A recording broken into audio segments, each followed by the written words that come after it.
Welcome to Literally Books, the podcast where we read literally anything because it shouldn't be a saga to find your next favorite read. My name is Magda. And I'm Lindsay. And today we're going to be doing our mid-year review. What worked, what didn't work. And before we get into that, how are you? We have not been recording for over a month. I've just been wandering the streets, crying, screaming your name. It's like the Pablo Escobar meme, from the TV show, just looking at swings, empty pools, waiting for the moment that we could be together again. I know. We have seen each other, by the way. It's just we haven't been recording. No, we only talk in the context of this podcast. But yeah, we just needed a little bit of a rest and reset. And here we are again, refreshed. Yeah. Yes. You went on vacation? I did. I went to one of my favorite cities in the U.S., Chicago, with my husband, and it was so much fun. I think I'm starting to believe that I am a full city girl, that Me I too. think I could be, I don't know, I just want to live in the noise craziness, walking around with all the noises. That's when I come alive, I'm noticing. I completely agree. I also went on vacation, and I do a national parks trip every year with my friend Brittany. Shout out to Brittany, one of our OG listeners. We went to Olympic National Park, which was interesting because it's so beautiful. Like, we went to Mount Rainier, we were in the mountains, we went into the Ho National Rainforest, the full Twilight tour. And some poor girl was like, it wasn't filmed here, right? Like, she was so nervous that we had planned our entire trip around this Twilight itinerary. And I was like, oh, it's fine. We saw Port Angeles. When we were in the mountains, when we were hiking, I was like, this is the most amazing thing I've ever seen. It's beautiful. And then the second that we weren't doing that, I was like, where the hell am I? I want a city. I need a grocery store. I need a movie theater. I'm with you. I need to be in the city. But it's kind of nice to kind of get away for a little bit, and then you just kind of get to come back to the city later, refreshed. I was refreshed. I didn't have cell service. I didn't even read that much because I just was on the move, in the snow, in the rain. As it should be. Yeah. Your brain needs a break. So I think it's fine. I think we needed a break. Yeah. But more importantly, because I know that you did way more than I did, what have you been reading? Oh, okay. I'm only going to talk about, I picked 3 books because I did read a lot. And just so you know, Magda's like, I read 155 books this week. And I'm like, I read 1 paragraph. I don't. Yeah, but I mean, I think for me, when I'm traveling, I read more, especially when I'm on planes or just kind of like commuting or doing things. So I got to read a little bit more than usual. But there were 3 books that I'm actually not going to be doing a live review. So I figured I could talk about them here. Yeah. So the first one is going to be The Romance Rivalry by Susan Leigh. Yes. And there's a little bit of controversy around this book. This book was published by Penguin Random House, or like one of the subsidiaries from them. And there was a really big book talk and book drama around it because we found out that they did not give a lot of marketing money to a lot of these like not very well-known authors, and they're pretty much in charge of doing the entire marketing and the pushing strategy to make this book known. So fortunately, we follow quite a bit of authors. We made some friends with them, and that's how I found out about this book. And it is absolutely incredible. It is a YA book, but it's honoring the romance tropes. It is about these 2 college students who are book influencers, and they do a lot of book reviews online, and they get into this bet about how many tropes they manage to be able to use until they can find a real relationship. And it is just an adorable, make you smile type of book. And it really does well to honoring what the romance community is all about. It was just lovely. I could not stop smiling when I was reading it. So go check it out. Go support Susan Leigh. She has a couple of other books coming out this year. So if you can, go support her and read her. She's incredible. Yeah, she has a book coming up that's not YA, right? It's like an adult-focused novel. Yeah. I'm excited for that. Yeah, it's going to be her first, her first adult romance book that she's going to be releasing. I forget the name, but I'm so sorry. We'll post it. Yeah, we'll post it. It comes out in October, but yeah, I'm just really excited that the community has come together, try to like push the algorithm to promote the book. So keep supporting them, the algorithm. Yeah. But it does kind of work, and yeah, I'm just kind of mad about the big publishing houses that they kind of do this, where most of the money goes already to the established authors, which kind of makes sense, but you would think that they would want to be able to provide a little bit of money for some of these lesser known authors. So like their really great work can also be put out there. But anyways. This is a total aside, but I saw this in Publishers Weekly and it's totally on this topic. It was an article about the resurgence of Barnes & Noble and how they've opened a bunch of new stores, which is incredible. But one of the ways in which they've done that is to pare down books by independent authors and from independent publishers. So they like support the big five, but less independent publishers. So people are actually getting access to fewer titles, even though that there's more bookstores, which like that was sort of like, that's OG publishing, right? Where like bookstores only got a very small canon of authors and then they just don't get exposure to new ideas. It seems so like a double-edged sword. Like it's so amazing that books are having this like moment in culture right now, but we're only getting fed very specific things, which is such a downer. Yeah, it just kind of keeps happening where we are seeing a looping of something. Okay, we were not reading. Okay, now we're reading everything, but now books are popular. So then like big book companies come in and then like we're only gonna push these 5 to make it like super popular, and then that's it. And it just kind of makes me really sad. And you're seeing the same thing. Like we were seeing that in Book Talk. The algorithm only pushes a certain amount of books. 1000%. And that's it. Same thing in Instagram. Like we're only seeing a certain amount of books.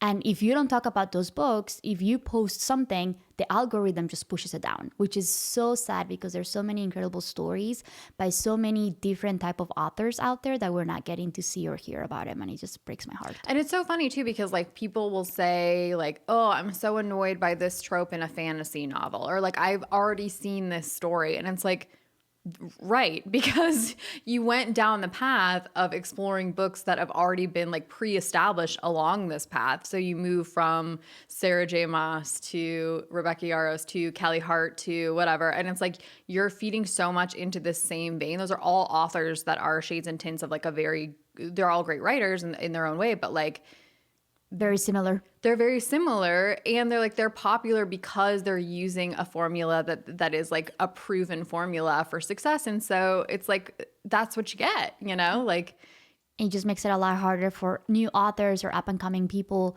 to take risks. And that's kind of what we're seeing in film as well, in TV 1000%. shows, in music. Yeah. So it's not just a book thing, but we see it in all types of like cultural areas as well, which is unfortunate. But anyways. That was no shade to those authors, by the way. Yes. I'm just saying, like... Learn a lesson. Yeah, no shade to the authors. We're just saying, try to go out of your way to find new authors. Something a little different. Yeah, yes. because you are so good about that, too. Like, you will read... you'll be like, I'm reading Dungeon Crawler Carl. I'm reading whatever. You branch out so well. It is one of your strengths. It is one...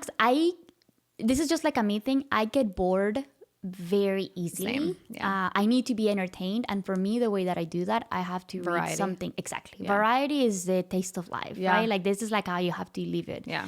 And I try to switch my genres pretty often. Granted, romance is still my comfort genre. Yeah, but I have to switch it. Like I cannot read 3 romance books in a row because I get bored.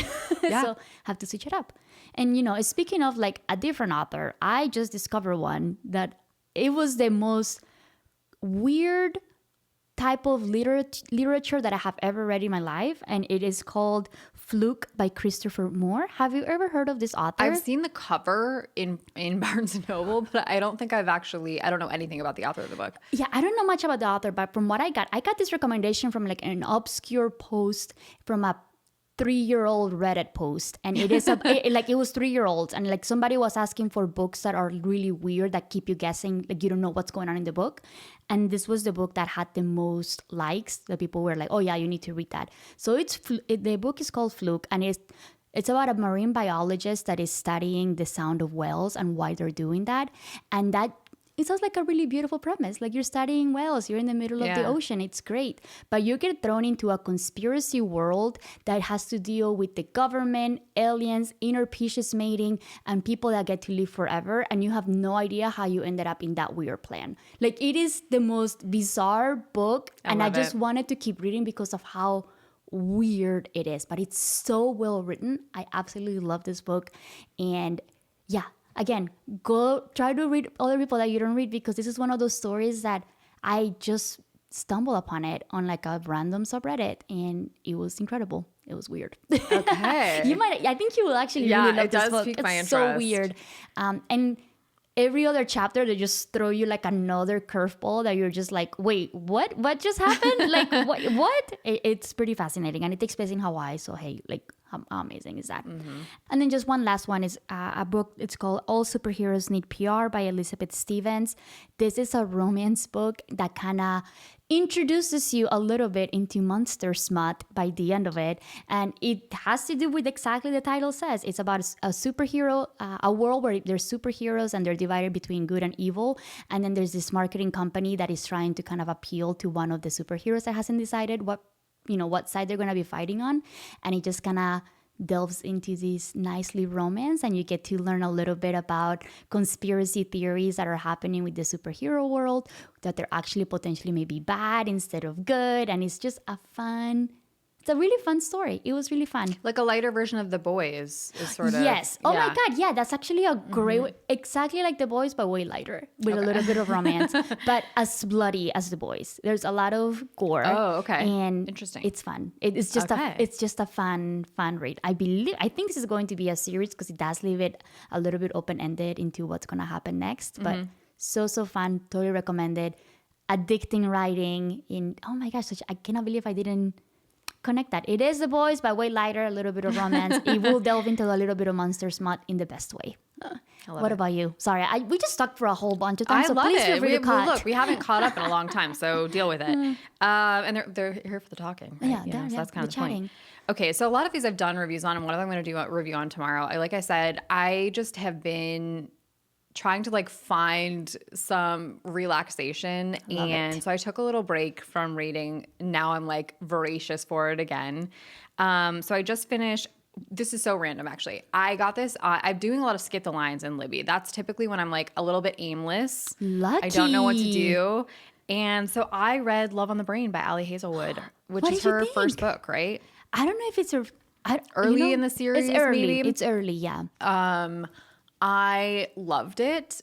I can see it's clearly like it feels like an earlier book of hers because it feels like some of the tropes that she draws on and the characters she draws on, but like maybe less complex. Not less complex. I don't want to say complex. What's the word? Like less fleshed out than she has done in her. Like I think in her most recent book, she's really playing around with like how does she stray from her formula a little bit and like turn it on its head a little bit. And I think in this book, she's still kind of working through what that formula is. And I loved it, of course. I think it just makes sense. I think it's Love on the Brain, Love Hypothesis, and Love Theoretically are her three earlier romance books. And they're pretty similar to each other, but they're just a fun ride to read them. They're just adorable. I love them. I find them so satisfying and comfortable, and I love her girls. I really love her men. They're all like shades and tints of kind of the same model. I think in these earlier books, like I love Theoretically. That was the first book you ever loaned me, but I just like, it was what I needed. It was like a vacation read that I was just like, I need these people. I need this love. And then it's just so interesting to see the ways in which she's like really come into her own in these last few books and like really taken this like very strong kind of plot format that she uses and then made the characters like have some, like we talk forever about Deep End, you know?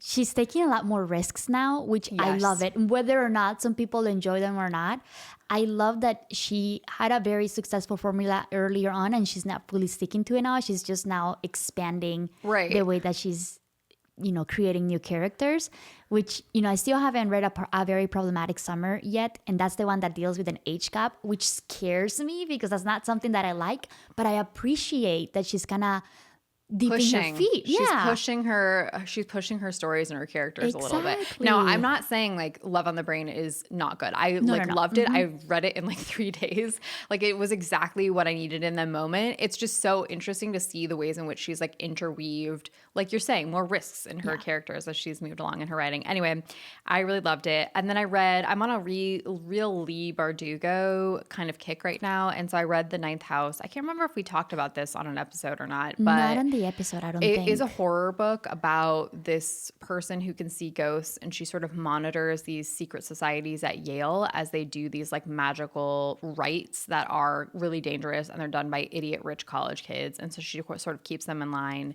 and all this very scary stuff happens. It was really highly recommended by Stephen King.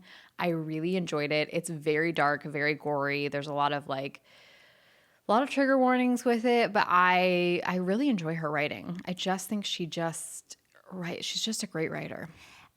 My introduction to her was Six of Crow, which was something... Which I still haven't read, yeah. Yeah, which is incredible. And I think I read The Familiar, which you recommended to me. I loved it. And I did not realize that it was the same author, because at the time that I read Six of Crow, it was when I wasn't really paying attention to authors that much. I'm like, I just stumbled upon this series, and it is absolutely incredible, and I think you will really enjoy it.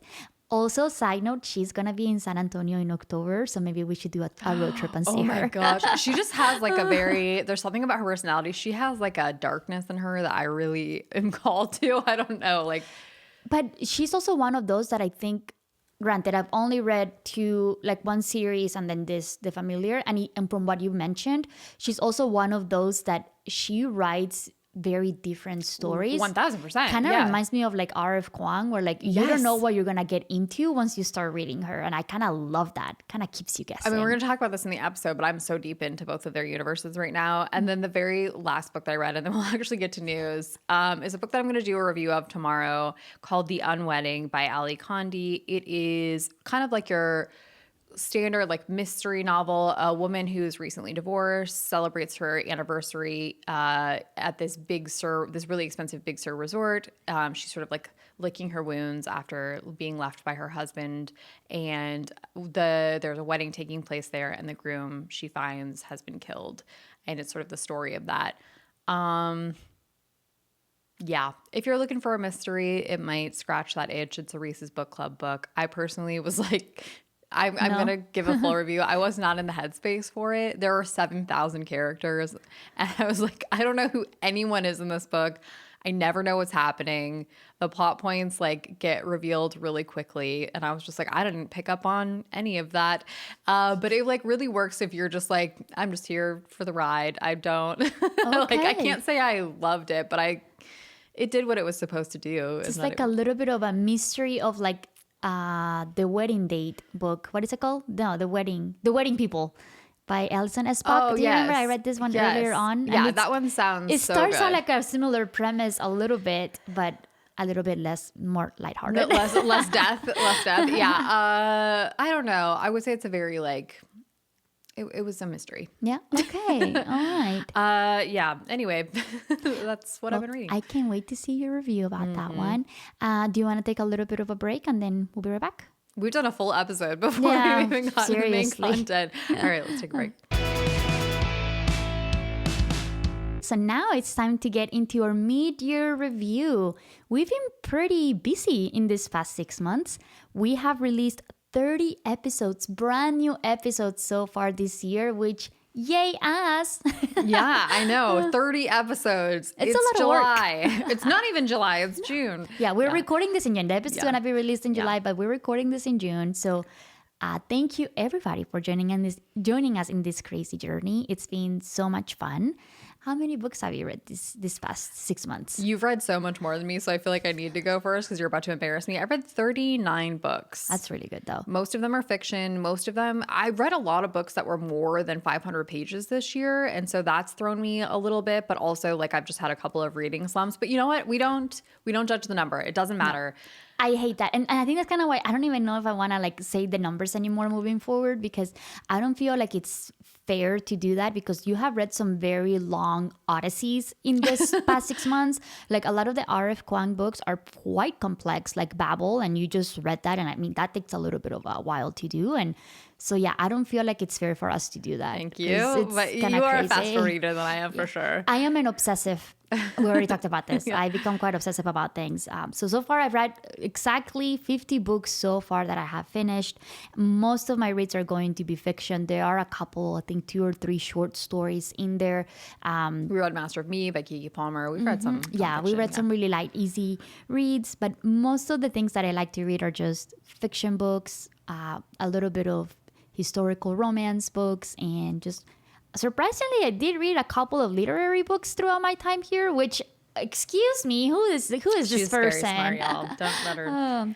But maybe let's go ahead and get started with you. What have been some of your favorite reads so far? Okay, so I'm going to be honest, and this is maybe the best thing that I could say on this mic right now is like I have loved so many books that I've read this year. Like we did a quarterly review, and I took those books off this list merely because I wanted new content to talk about. But there were so many things that I was like, oh, like The Memory Police. I talked about Mickey 7. I like am just overwhelmed with the number of like amazing writers that I've come across, but I'm going to talk about 3 because I think they're very different. I think it's representative of like where I'm on in my reading odyssey this year. First is The Poppy War by R.F. Kuang. I said last time I wanted to get in the R.F. Kuangiverse. I can't put her down. I think she's my favorite author right now. That book just wrecked me. It's a historical military fantasy following a young woman whose own power propels her from a life of poverty and servitude into an elite military academy. It's just, it starts out one way as a coming of age, and then literally in the last end of the book, I was like crying in my bed. It's just so good. That is the overall consensus that I've heard from multiple people, that this series will destroy you in the best way. And I love that an author has that much power with her writing that it can cause such a universal response. And here's the crazy thing about it, and this is why when people are like, it's just fantasy, it's not real, that's bullshit. That's absolutely not true. Because the things in the book that were most affecting for me, I was like, this is like insanely gory and graphic, are actually based on real military events. And so she's drawing from actual history and putting it into this book and sort of lulling the reader into thinking that you're reading one thing and then taking them into this very real historical account that is devastating. And you're just like, oh my God, this is incredible writing. Anyway, I love it. I can't wait. And we're actually going to be at one of her events later this August for her new book, Catabasis. And I can't wait to listen to her process of writing because it's so fascinating the way that she's able to, another one that can draw from very different stories Totally. Yes. that you don't know what you're going to get into. So I'm really curious to kind of get to hear a little bit more about her process. Totally agree. And I think we have a few on our ROAs, so let's go back and forth. I want to hear one of yours, so I'm not talking so much. I think this one shouldn't be a surprise. And this is the one that really took me by surprise because I did not know what I was getting into. And it's going to be Dungeon Crawler Carl by Matt Dinniman. The story follows Carl, who finds himself in a post-apocalyptic world with his ex-girlfriend's cat, Princess Donut. And they have to work together to survive in an intergalactic survival-style reality TV show. It is the craziest, silliest, but smartest book I have read this year. It was one of those that I did not know what I was getting myself into, and I was such a fun read. It is ridiculous, but if you love Rick and Morty as much as I do, you are absolutely going to love this book. It is just shenanigans and craziness one after the other, but it does kind of talk a lot about the humanity and how much we change over being presented in a situation that it's survival of the fittest and what you're going to be dealing with that.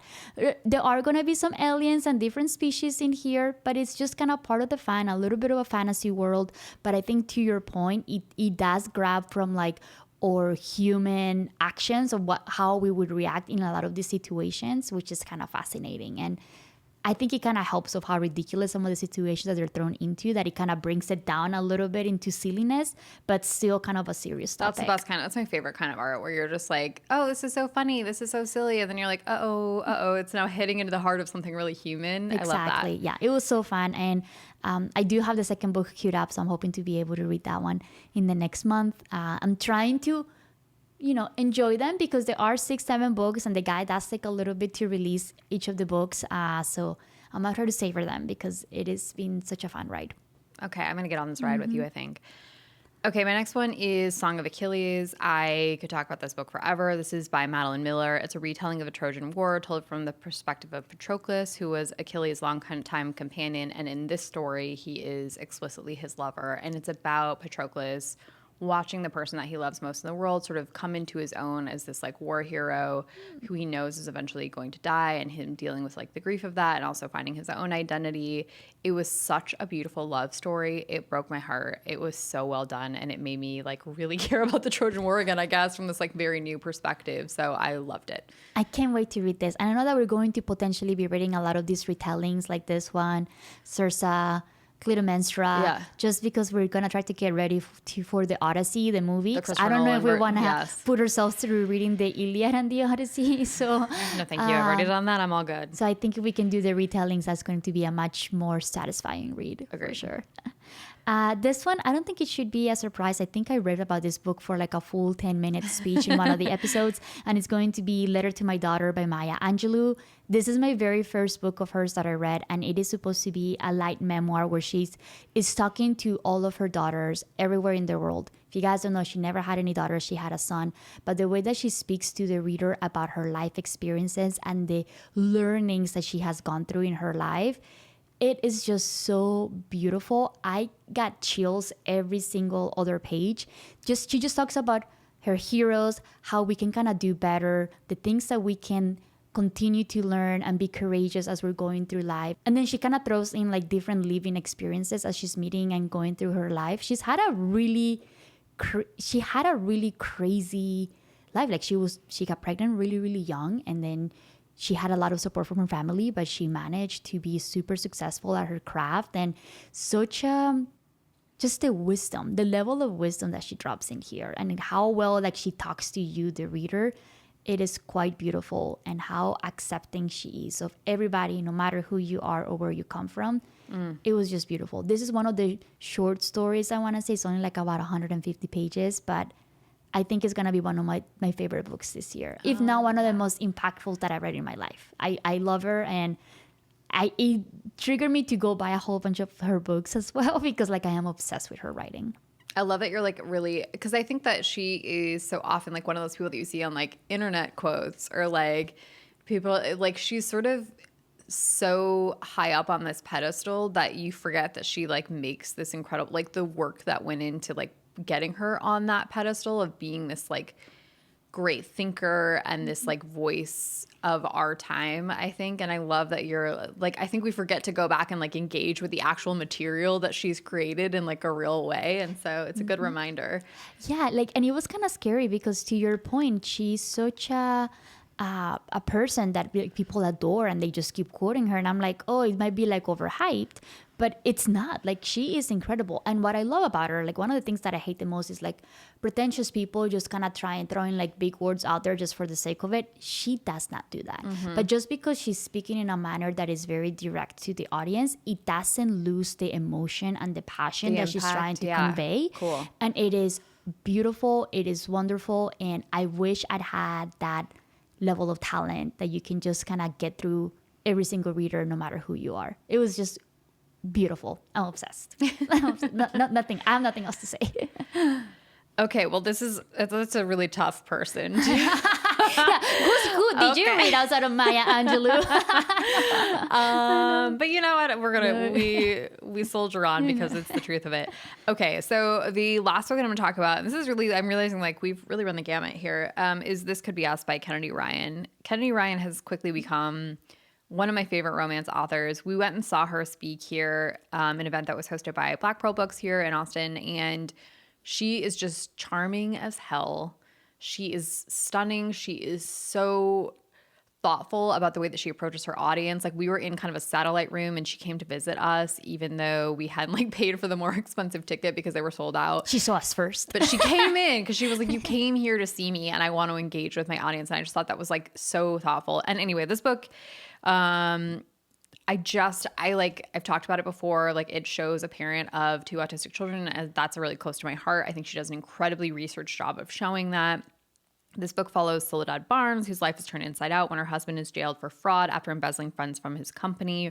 Her life is further complicated when she falls for the handsome and deeply charming forensic accountant, Judah Cross, who is responsible for sending Soledad's husband to jail. So you can see, like, the premise is already super, like, engaging, dramatic, but then you have these like small textured moments where she just characterizes her female lead, her female friendships, and then also the male lead so freaking well. I love her.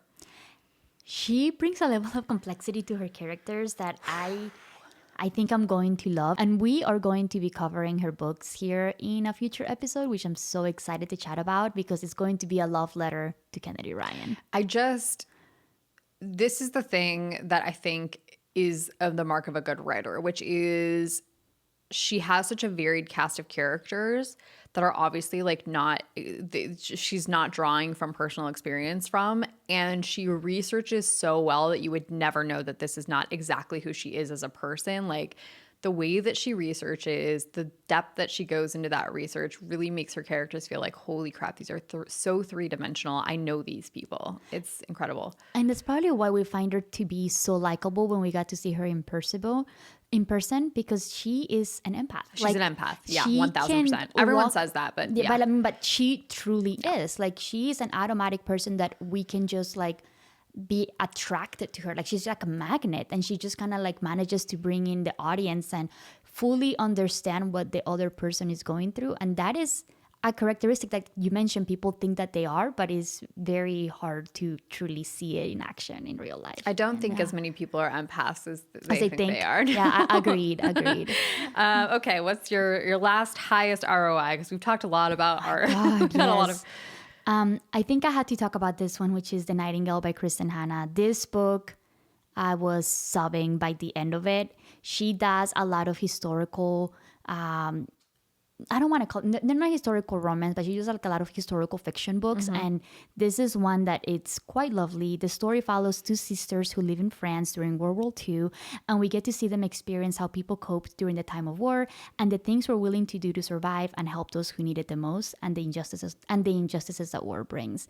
It is such a beautiful telling of this sisterhood, of how different these two sisters are, but they're kind of live a very shared experience as they're going through war, and how that potentially brings them together without really truly realizing that they never got to see the true versions of each other. Mm-hmm. They only got to kind of hear about it through other people, but then they kind of get to learn about each other. They made assumptions, as sisters do, right? Like, we all have sisters. Does, yeah. Like, we make assumptions that we think who our family is, but in reality, we really don't. And it was just such a beautiful story. Like, war is, it sucks and it's really shitty, and Kristen Hanna does such a beautiful job at making that be so real and what the people are going through. And she does get a lot of influence from like real life events, so you are going to kind of get to see this like retold story of World War II in France, and it was just so fascinating and sad, and you have a couple of happy moments, but then you just kind of get thrown into the sorrow of it. But by the end of it, I don't want to call it a happy ending, but I don't want to say that it was all worth it, but it just kind of makes you feel at peace to what they went through. It was just such a beautiful story. Kristen Hanna is becoming to me one of those authors that I know I'm going to really love her stories. Yeah. You read The Women too and really love that. Yeah, that one's really good too.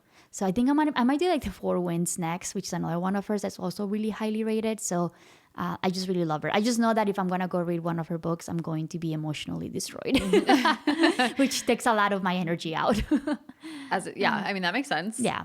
I guess I'm not an empath, but I feel things very strongly.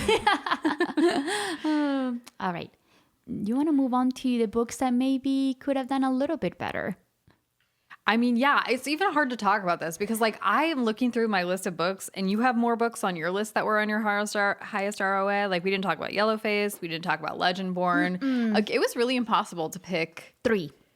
You had Funny Story, I think, on your list. Oh my God. I have a very complicated relationship with Emily Henry, and Funny Story, it's my favorite book of hers that I've ever read. Loved it. It's just, I also really like that one. Loved it.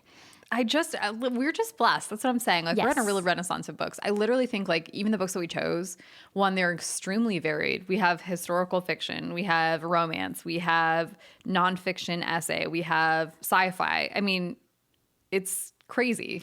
Yeah, and I think that's why it's so important we talked about this earlier in the episode, having a little bit of variety, because it's going to introduce you to things that you might not think that you're going to like. Like, Dungeon Crawl Carl is like it's a genre that is very much directed to like big time gamers, and I don't consider myself to be a big gamer, but I thoroughly enjoyed that story. It's so much fun, and I think if somebody went to kind of recommend this to me, I'll be like, I don't know if I will like it, so I'm really glad that I went into it blind. Now I can go and be like this evangelizer about this book. I'm like, go read this. This is amazing. But yeah, just kind of expand your horizons a little bit, because you don't know what you're going to find that is going to become your next favorite read. Exactly. Oh, well, Oh my God. And that kind of brings us back to our little motto. Yeah. Okay. Yes, you're right, though. Let's move to the books that we think could have done a little bit better. I actually want to do a very quick addendum to my quarterly review improvement plan. Okay. Which is, I had A Gathering of Shadows and Darker Shade of Magic by B.E. Schwab as ones that I, like, for me, just didn't hit. And I revisited them at a different time. And I just want to encourage people, if you see an author that you're like, oh, I like this story, but like maybe it's just like not hitting you in a particular moment.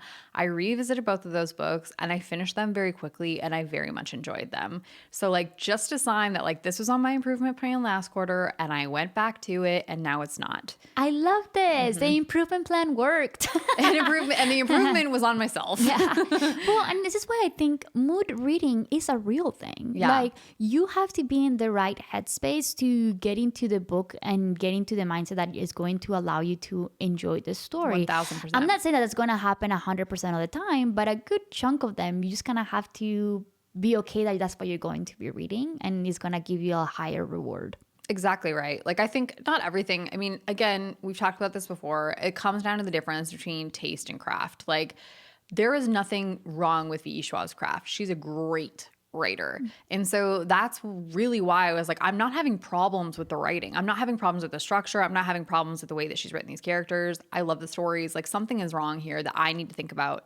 You're totally right. It was just like a headspace thing. It had nothing to do. I just, in the moment, it didn't match the taste that I was looking for. Yeah. I wanted something else. I was in the mood for, I don't know, Rocky Road, and like it was mint chocolate chip. Like I just needed to come back to it. Anyway. I love this. I'm so glad. Improvement plan successful. It's successful. Okay, what about you?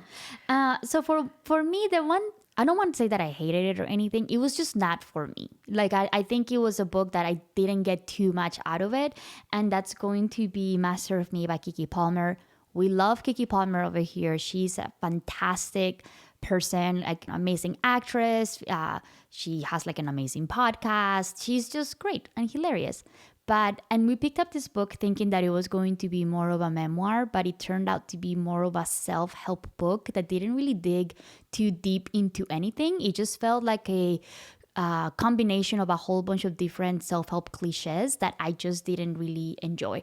And I wish I would have gotten a little bit more of her real life stories, tell us a little bit more in detail as to why kind of she wanted to pick some of those lessons that she wanted to teach us. And I just didn't get that. It just felt a little bit too superficial for me. It was a quick read, so I don't feel like it was a waste of my time, but it's one that I'm not going to go out to recommend to people, unfortunately. Well, and I think that's one where, like, again, I think the issue there is the writing. Like, I don't think it's a question of, like, her experience or the advice that she's capable of giving, because like we both agreed, like we really loved her podcast clips that they had in the audiobook. I think the writing was a problem because it was very scattered. Like it was self-help advice that didn't connect from one chapter to the next. It didn't tie very strongly to the like life events that she was getting into, and she didn't get into those very strongly. Like the writing didn't work in the book. Yeah. Like ultimately, because you didn't come away with a unified message from chapter to chapter. So you felt like, what was this journey that I'm going on and why did I go on it? Yeah. And I think I was actually listening to a clip from another book podcast. I forget the name of them. If I remember, I'll tag them. And they were talking about like, are we able to rate a memoir book? And it's like, yes, because it goes down to the writing. Yes. We're not judging their life. We're judging the writing because it needs to be cohesive. And I think that's kind of where this fell flat, to your point. So Chelsea Devontes, who runs Glamorous Trash podcast, you know I love her. She has what she calls the book dole test for her. So she only does celebrity memoirs. And the book dole test is basically like, was the author vulnerable in the sharing of their truth? Did this book change your life or like make your life better? And then she has like one other question, but those are the questions that she asked to ourselves. And the ability for a book to do those things, like, did it ultimately make your life better? Were they vulnerable in it? Like, did you enjoy it? That comes down to the writing, not to the experience. So like, because these are famous people. They all have interesting lives. So like, it's sort of an interesting way to think about it, because you're like, you're on a level playing field. You're literally like on the people that are coming from the largest platforms in arts. You're going to have something to say. Yes. And so if you can't do it, there's still a way to do it badly, which is like to not do it in it thoughtfully, you know? Yeah. Yeah. So that's Anyway. unfortunate. I'll probably maybe read another one of her books. I don't know. We'll see. Yeah. That's how much I like her. Like we mentioned earlier, we did record 30 episodes so far this year. Has there been a standout for you? So I have the added benefit in this topic of being the person who edits our episodes. So I am intimately familiar with all of the outtakes that you guys don't have to listen to. And like there are episodes I think where we get into a real groove where we're both really excited. And for me this year, our brief history of smut episode, while I was editing that, I was sending Magda clips as I was editing it because I was laughing so much at how like excited we were and how silly it was, even though the content was like, it was good content, okay? It was good content, but it was like we weren't delving into one deeply. singular book, which is like typically what I like to do. I just thought it was so, not to tap ourselves in the back, but it was just so funny and like such a fun way to talk about a genre that's sort of like a throwaway for a lot of people, and we both find kind of our love for it. I just thought it was some good time. It was one of my favorite episodes to record too because of how much we laughed. We laughed as a lot. we were recording, and probably overshared a little too much. But that's kind of I like the it fun when we of it. overshare. I think the ones where we're more unhinged are the ones that I'm drawn to more because I feel like it's a more accurate portrayal of our personalities. Yeah, anyway, for what sure. about you? I think for me, and I think it's gonna go back to something that you mentioned earlier, which I have some other favorite ones from like earlier in the quarter, but I wanted to just maybe highlight some of my other favorite ones that we haven't talked about. Yep. And it's going to be A Feast of Thorns and Roses with Chelsea Cole. I loved talking to her and getting a little bit of info as to what the process is of creating a cooking book for such a big fandom that is ACOTAR was so fascinating. And her book is beautiful, y'all. Like the aesthetics, the food is delicious. It's just gorgeous. It took me by surprise because I was just like, oh yeah, I guess we can talk about this cookbook. That sounds great. But I love chatting with her, and I just feel like we learned so much from the whole process of writing a cookbook. She is the kind of cookbook writer that you want, where you're like, you have considered your audience in like, how many items do I have to grocery shop for? How do I do this while I'm throwing a party practically with 30 people around? Like, how do I tie it in a fun way to the theme without having to spend $1 billion? She was just like a bright light of a human. Mm-hmm. Yeah, it was great. I really enjoyed it. So go check that episode out if you haven't. It was such a fun chat, and I feel like I'm ready to host my next party. Maybe. We'll see. I feel a little bit more confident about it. And we're also doing a follow-up on the episode with a new author for an unofficial Twilight cookbook that's coming up. So Stay tuned. Stay tuned for that. Yes. So I think we need to kind of wrap it up. Like, what are the things that you're most looking forward to in the next 6 months? Okay, so non-book related, you and I have so many events that we're going to. So I think our content this year is going to be so solid because we are really like doubling down in our book community space with authors. I am so excited. And we're also going to be recording our very first live podcast, which is nerve-wracking. I'm terrified. But so exciting that we're at this point and we gotten really good reception. So thank you guys so much. We're going to be at Lark and Owl on July 18th, and we're going to be doing our book club around The Night on the Moth by Rachel Gillick. So excited. We get to do it with some of our favorite, one of our favorite bookstores in town, some of our favorite people in the book community here. One of my favorite authors on my birthday. On her birthday. And it's going to be Lindsay's birthday. I'm terrified. But we push ourselves forward. So yeah, I think in that way, like you and I have gotten to hang out and do so many fun things. It's just like a bonus getting to do it with someone that I love being around so much. It's been so fun to do this journey. And, we're also planning on going to DC and doing the Library of Congress book festival, which is going to be so exciting. It's going to be our first book trip by plane because we've done a couple of road trips. Yes. But I'm really excited to get to do that. That's going to be a really fun event too that I'm looking forward to. And we're going to have a lot more author interviews too. So I know we just have like a lot going on. This is totally aside from the things that we're going to read, but like we're doing a lot this year. It's going to be really fun. So stay tuned. There's a lot of things. We're going to get to see, like Lindsay mentioned, so many other authors. We're going to go see R.F. Kuang. We're going to go see Julie Soto. Oh yeah, we're going to go see Julie Soto. We have who else do we have? We're going to have Senlin Julia. Yu. What is it? Senlin Yu from Alchemist. We just got our tickets for that. We're going to have Julia London on the podcast. Julia London. Her new book is coming out, which I'm so excited. Yes, coming out soon. And then, we're going to put out a list. I think we're going to be making a few updates to our website so you guys can kind of see some of the exciting events that we're going to be having or going to.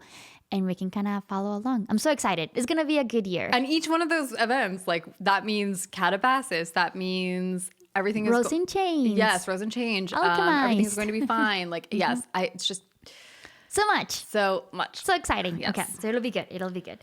And then Ali Hazelwood's Bride's follow-up comes out on October 7th, Mate. So I'm really excited about that. We did do a whole episode on Bride, so we're probably going to do a re-release to kind of get us ready for that.